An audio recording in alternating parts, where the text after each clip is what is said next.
Hi, Ben here, welcome back to the workshop, and today I just wanted to talk to you about your Bushcraft knife. So obviously everybody knows that your Bushcraft knife comes with a really nice sharp cutting edge, but we actually wanted to talk about the back edge of the knife. Now, you often don't think about using your back edge of the knife for other applications, but I use it a hell of a lot. You can actually see mine's all dirty from where it's been used for scraping bark and things like that, for making tinder, for scraping the outer bark off willow if you're making cordage. But one of the main uses is that keeping that back edge of your knife square, it allows you to use it as a striker for your Firesteel. Now obviously some Firesteels come with a separate little striker, which is great, but if you want to try and minimise the amount of extra kit that you've got with you, you can either have this Firesteel on your knife sheath or in your pocket, and then when you want to, you can use the back edge of your knife to create that shower of sparks. Now we ensure that the whole back edge of the knife is nice and square, and it's up to you whether you leave it all nice and square or whether you round it off for particular areas where you're carving.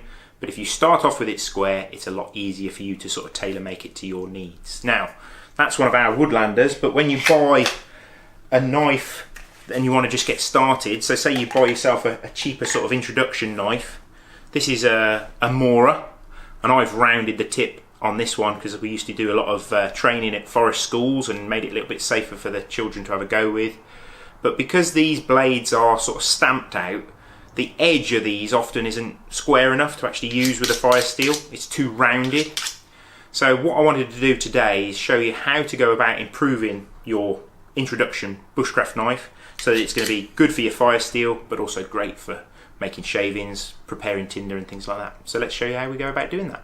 So that knife that I was showing you was a carbon steel one, but quite often people get the wrong idea that you won't be able to produce sparks with a stainless steel blade. So you've got carbon or stainless as an option. As long as you're not trying to produce sparks off a natural flint by using the back edge of the knife, it still just needs that square edge to produce the shower of sparks from a synthetic Firesteel. So that's what we're doing today. So you can see that this is pretty sort of rough. It has got sort of rounded edges, and you can sort of see where the blade has been sort of stamped out of the steel. So in order to get that square edge, you can use, if you've got a mechanical grinder, then that's obviously great. But for those of you that are just in your workshop, the easiest and the safest way to do it is to put it into a vise. I've put some soft jaws in this one so it's not going to damage the rest of the knife or scratch the surface of the sides of the blade. And then you need a really good quality file. This is actually a chainsaw file. These are sort of designed for filing the bumpers on your chainsaw, so they're designed for filing very hardened steel. So I actually think that a chainsaw file is going to be a best sort of option for you rather than just buying an engineer's file. And if you go to your local sort of garden store, somewhere where they sell chainsaws and mowers, you should be able to pick one of these up, and they're only cheap. They're like maybe £2, something like that. And they're great for doing this job. They're also great for maintaining your axe and things like that. So quite a handy bit of kit to have in your toolkit. And what we want to do, it's up to you whether you square the whole of the spine of the knife or whether you just concentrate on a particular area that's going to be used for your sort of scraping section of your blade.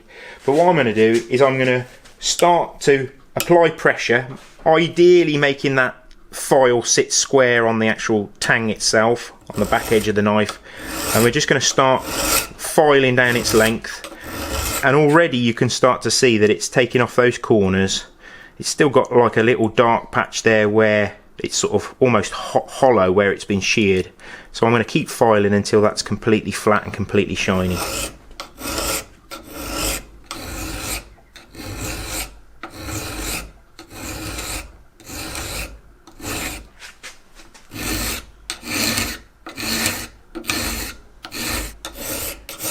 So what I've done is I've just changed the angle slightly with the file so I can get it really nice and square right up to the handle.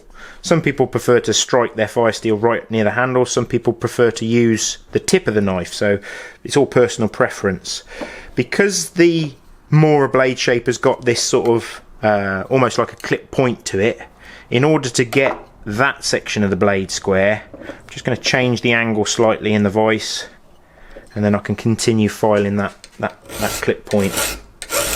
But it makes pretty short work of it. This chainsaw file, I mean, for the money, I think they're brilliant bits of kit. And if you wanted to sort of refine those scratches later, we can always use a bit of sandpaper, but in order just to get that square, the file does a real good job. Now what I'll do at that stage is I'm just going to test to see if we've got an edge that's square enough for using with the Firesteel. And normally when I'm making knives in the workshop, I use my thumbnail as a test. So basically holding it onto the thumbnail itself, if it scrapes your thumbnail, you know that it's going to work with your Firesteel. So that's feeling pretty good. We'll just give it a little test run, see if it's going to produce those sparks now. Easy peasy. So what was just skimming off the surface of the Firesteel is now working really efficiently. So like I say, some people like to use it right near the handle. Some people prefer to use the tip of the knife to actually apply pressure with their thumb. So that's still feeling a little bit rounded here where I've rounded it, where it had that sort of snub nose. So I'm just going to spend a little bit more time filing that tip.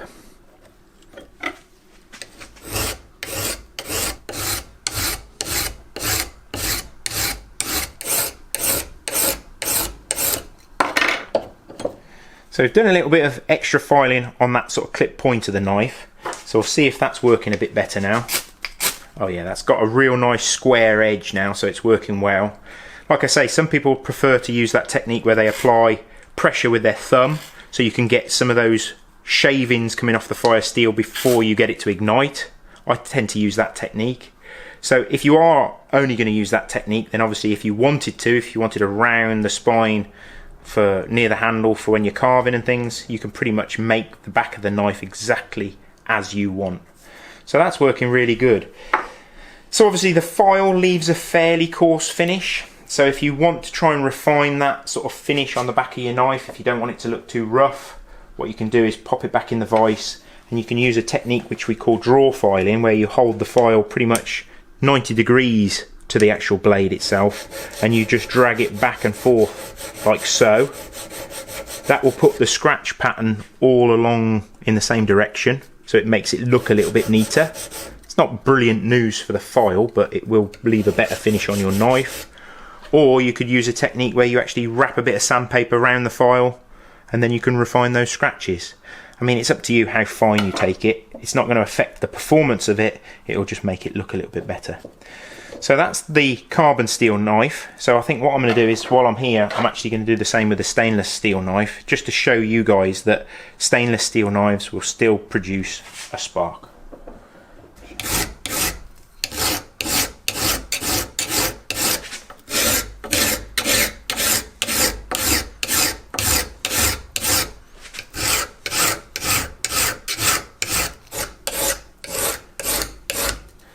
Right, so we just spent a little bit of time just getting that stainless steel version squared off. So we'll give it a little test on the old nail again. That feels like it's got it good and square. And there you go. So that misconception that a stainless steel knife won't work with a Firesteel, I'm afraid that sort of proves the theory that it totally does.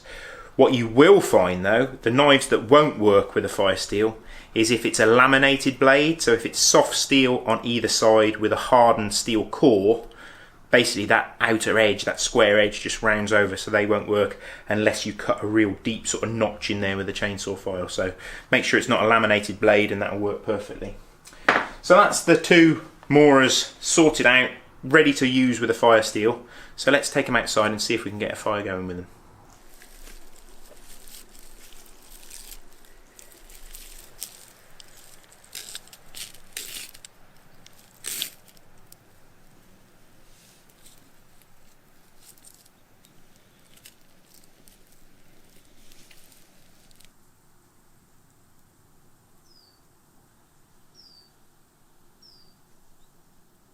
So a few minutes spent with a file to make your Mora knife a much more versatile bushcraft tool. So hopefully that's given you a few top tips.